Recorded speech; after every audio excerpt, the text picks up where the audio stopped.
ಬರ್ತಾನಂತೆ? ಇನ್ನೊಂದು 15 ದಿನ ಆಗ್ಬೋದು ಅಂತ ಹೇಳಿ ಕಳ್ಸೋನೆ. ಅಂದರೆ ಅವನು ಯಾವಾಗ ಬೇಕಾದರೂ ಬರ್ಬೋದು. ಅವ್ನು ಬಂದಾಗ ನಾನು ಮಂಕಾಗಿದ್ರೆ ಅವನಿಗೂ ಬೇಜಾರಾಯ್ತದಲ್ವಾ. ಅದಕ್ಕೆ ನಾನು ಚೆನ್ನಾಗಿ ರೆಡಿಯಾಗಿ ಯಾವಾಗಲೂ ನಗ್ನಗ್ತಾ ಇರ್ತೀನಿ. ಅವ್ನು ಯಾವಾಗ ಬೇಕಾದರೂ ಬರ್ಬೋದು.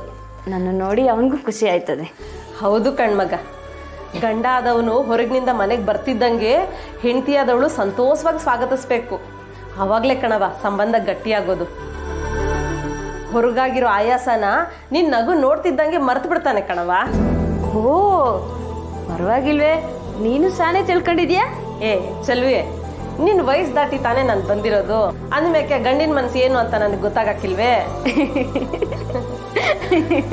ಈ ನಿನ್ನ ನಗುನ ನೋಡಕ್ಕಾದ್ರೂ ಆದಷ್ಟು ಬೇಗ ವೆಂಕಿ ಮನೆಗೆ ಬರ್ತಾನೆ ಕಣವ.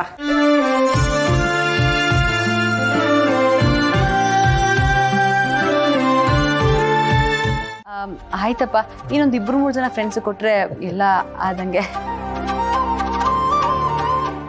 ಅಪ್ಪ ಅಮ್ಮ ನೋಡಿ, ನೀವೆಲ್ಲ ಬೇಗ ಬಂದ್ಬಿಡ್ಬೇಕು. ನೀನು ಪಾರ್ಟಿ ಕೆಲಸ ಅದು ಇದು ಅಂತ ಕಾರಣ ಹೇಳ್ಬೇಡ ನೋಡು. ನೀನೇ ಬಂದು ಮುಂದೆ ನಿಂತು ಎಲ್ಲ ಕೆಲಸನೂ ಕರೆಕ್ಟ್ ಆಗ್ತೀನಿ ಅಂತಾನು ಹೇಳ್ಬೇಕಪ್ಪ.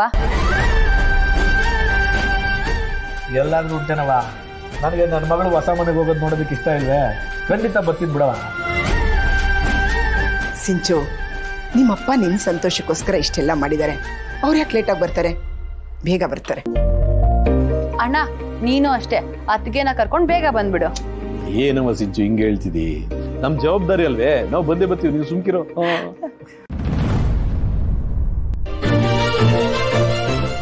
ಸಿದ್ದು, ಇಬ್ರು ಜೊತೆಗೆ ಬಂದ್ಬಿಡಿ.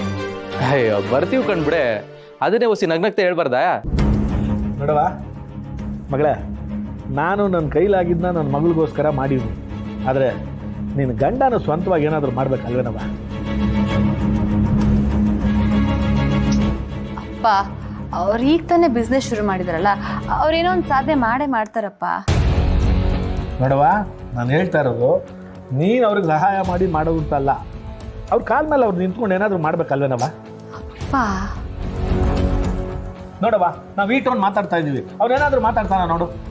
ಹರಿ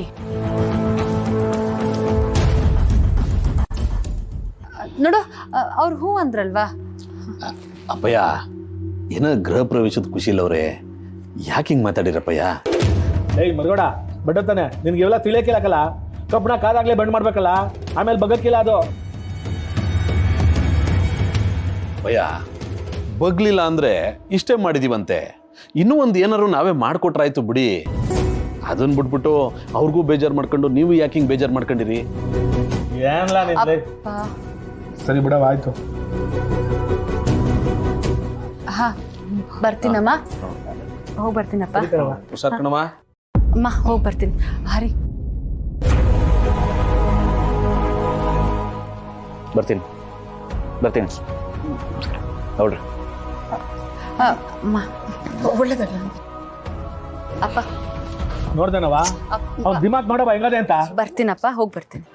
ಅಣ್ಣ ಬರ್ತೀನಣ್ಣ. ಆಯ್ತು ಕಣಮ್ಮ, ಎಲ್ಲರೂ ಬೇಗ ಬಂದ್ಬಿಡಿ ಪ್ಲೀಸ್. ಆಯ್ತು ಬರ್ತೀನಿ. ಏಯ್ ಮರಗೋಡ, ಏನ್ಲ ಅವನ ಕತೆ? ಅಪ್ಪಯ್ಯ, ಯಾಕೆ ಹಿಂಗೆ ಆಡ್ತಾ ಇದ್ದೀರಿ ಅಂತ?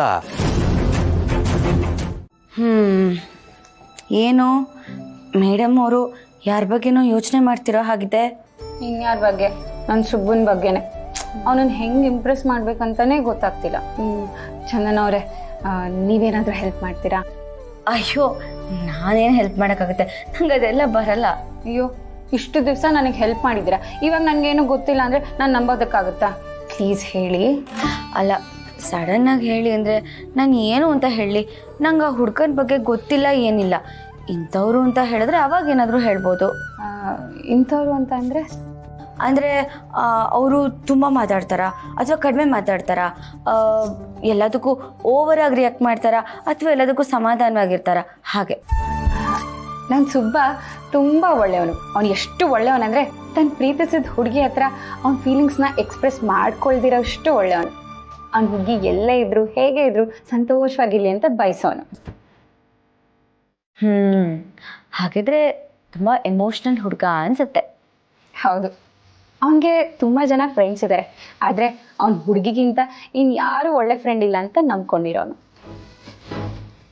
ಅವಳು ಮದುವೆ ಆತ್ ಹೋದ್ಮೇಲಂತೂ ಯಾರ ಜೊತೆನೂ ಹೋಗೋದಿಲ್ಲ. ಮನೆನೇ ಅರಮನೆ ಮಾಡಿಕೊಂಡು ಮಾಡ್ರನ್ ದೇವದಾಸ್ ಥರ ಇದ್ದಾನೆ. ಇವಾಗ ಹೇಳಿ, ಇಂಥ ದೇವದಾಸನ ಹೇಗೆ ಪ್ರೇಮದಾಸನಾಗಿ ಮಾಡೋದು ಅಂತ. ಎಲ್ಲ ಕ್ಯಾರೆಕ್ಟರ್ ಇರೋ ಹುಡುಗ ಅಂದರೆ ಸ್ವಲ್ಪ ಯೋಚನೆ ಮಾಡಬೇಕಾಗತ್ತೆ. ಟೈಮ್ ಕೊಡಿ.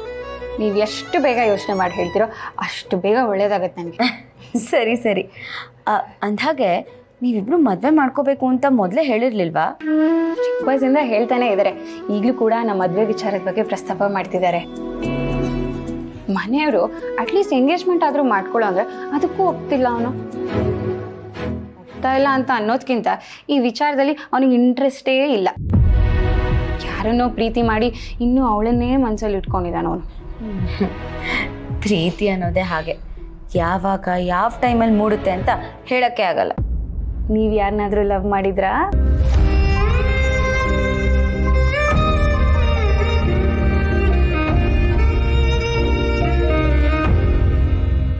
ಪ್ರೀತಿ ನನ್ನ ಜೀವನದಲ್ಲಿ ಪ್ರೀತಿಗೆ ತುಂಬ ಮಹತ್ವ ಇದೆ.